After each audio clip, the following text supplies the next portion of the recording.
Saya fikir macam Israel serang tu dia tak dapat mandat pun boleh je dia serang. Kenapa kita nak mempertahankan kita kena ada mandat pula? Dia seolah-olah macam kita dah terima lah benda tu. Kita kena ada mandat dulu kan untuk buat apa-apa lah. Kena bincang dulu kan, kena tanya dia orang boleh ke tak kita buat macam ni kan. Tapi di sebelah sana dia orang tak berfikir pun macam tu. Mandat-mandat ke apa ke, kita orang nak buat lah kan. Jadi pemikiran tu macam dah entrenched dalam pemikiran orang-orang timur dan orang-orang Islam sendiri. Kita tak boleh melawan lah. Dan kalau kita melawan, kita ni radikal lah.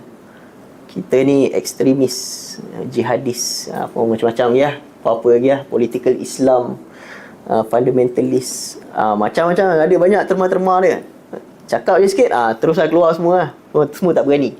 Oh tak boleh. Kita tak boleh jadi radikal ni. Kita duduk senyap kan, terima kan. Jadi benda tu lah sebenarnya yang bahkan diterima oleh orang yang cakap tu. Bukan, kalau sebelum ni mungkin lah yang tulis tu sarjana barat kan. Kalau kita baca tulisan Henry Kissinger ke, Samuel Huntington ke, Clash of Civilization apa kan, Fukuyama ke apa kan, dia orang akan tulis ini radikal, kutubis ke apa. Tapi yang tulis sekarang ni bukan geng-geng tu dah.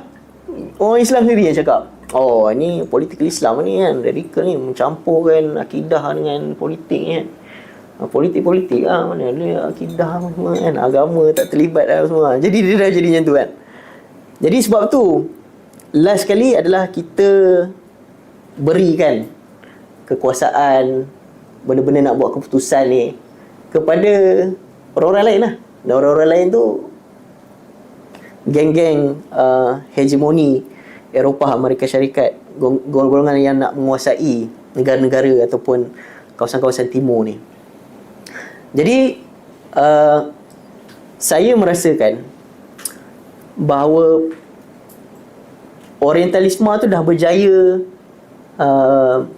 sampai ke level macam tu lah.